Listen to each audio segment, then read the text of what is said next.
Kita pasti pernah mengalami yang namanya keraguan atau ketakutan ketika hendak melangkah mengambil keputusan besar. Entah itu dalam pekerjaan, memulai suatu usaha baru, merintis pelayanan, atau dalam relasi pribadi seperti membangun keluarga, memutuskan pindah arah hidup, atau berdamai dengan masa lalu. Kisah singkat berikut ini kiranya dapat memberi kita sedikit pencerahan untuk berani melangkah dalam tuntunan Tuhan. Ketika Barak diminta oleh Deborah untuk memimpin pasukan Israel melawan Sisera, panglima dari pasukan musuh yang kuat dan dilengkapi 900 kereta besi, Barak sempat ragu dan berkata, ia akan maju ke medan perang jika Deborah pun turut serta berperang. Hakim-Hakim pasal 4. Banyak yang menganggap pernyataan Barak ini sebagai kelemahan, namun bisa juga dipahami bahwa Barak tidak ingin berjalan tanpa jaminan penyertaan Tuhan. Bagi Barak, kehadiran Deborah, nabi perempuan yang dikenal memiliki hubungan intim dengan Allah, menjadi simbol bahwa Tuhan sungguh menyertai langkah mereka. Meski kemudian karena hal tersebut, Deborah menubuatkan bahwa kehormatan membunuh Sisera akan jatuh ke tangan seorang perempuan, bukan ke tangan Barak. Dan nubuatan ini benar terjadi. Kemenangan berhasil diraih, namun Sisera tewas di tangan Yael, seorang perempuan asal bangsa Keni, bukan di tangan Barak. Hakim-Hakim pasal 4 dan 5. Apa yang dialami Barak sering juga kita alami. Kita tahu apa yang harus dilakukan, namun hati masih goyah.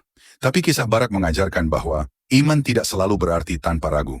Kadang kita butuh bukti penyertaan Tuhan, dan itu tidak salah. Terkadang kita memang butuh sosok yang berperan seperti Deborah, seseorang yang meneguhkan arah dan menguatkan langkah. Namun 2 Korintus 5 ayat 7 mengatakan, sebab kita hidup oleh iman, bukan karena melihat. Artinya kita harus melangkah, sama seperti Barak yang akhirnya tetap melangkah. Ia taat pada perintah Tuhan, dan ia melihat kemenangan itu terjadi, meski kehormatan menghabisi musuh jatuh ke tangan orang lain. Kadang kemenangan memang bukan milik kita, tapi ketaatan selalu dicatat di surga. Dan karena ketaatan dan imannya, kitab Ibrani pun mencatat nama Barak sejajar dengan nama-nama pahlawan besar Israel, seperti Daud, Gideon, Yefta, dan Samuel. Ibrani 11 ayat 32-33. Jika Anda tertarik dengan kisah-kisah Alkitab yang membangun iman seperti ini, kami baru saja merilis e-book 5 Wanita, 5 Kisah, 1 Iman Besar. Sebuah e-book yang bukan sekadar menceritakan ulang kisah 5 wanita luar biasa dalam perjanjian lama, tetapi juga dilengkapi dengan penggalian konteks sejarah dan budaya, sehingga Anda tidak hanya diberkati secara rohani, tetapi juga dibekali pemahaman mendalam, yang dapat membantu untuk menarik makna dari teks Alkitab secara lebih kaya, membangun renungan pribadi yang kontekstual, dan menyusun khotbah atau bahan PA dengan lebih kuat. Dapatkan sekarang dengan harga khusus. Link tautan tersedia di bio profil kami.